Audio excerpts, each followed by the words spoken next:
দুর্নীতি দমন কমিশন, আমরা যেটাকে দুদক বলে থাকি, সম্পূর্ণ নতুনভাবে দুদকে আরও একটি চাকরির সার্কুলার প্রকাশ করা হয়েছে। যে সার্কুলারটিতে বলা হয়েছে টোটাল 101টি পদে লোক নিয়োগ দেওয়া হবে। মজার বিষয়টি হলো এই সার্কুলারটির ক্ষেত্রে বাংলাদেশের সকল জেলা থেকে নারী এবং পুরুষ উভয় প্রার্থীগণ অনলাইনের মাধ্যমে আবেদন করতে পারবেন।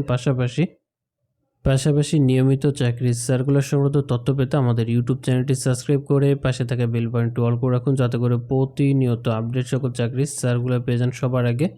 এবং অলরেডি যারা সাবস্ক্রাইব করেছেন তাদেরকে অসংখ্য ধন্যবাদ আমাদের সাথে থাকার জন্য।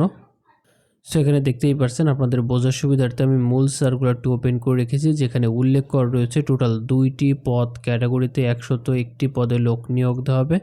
সার্কুলারটিতে কি বলা হয়েছে এবং কোন কোন পদে কতজন লোককে নিয়োগ দেওয়া হবে এই বিষয়টি আমরা এখন দেখে নেওয়ার চেষ্টা করব। দুর্নীতি দমন কমিশনের নিম্নলিখিত শূন্য পদসমূহ অস্থায়ী ভিত্তিতে পূরণের জন্য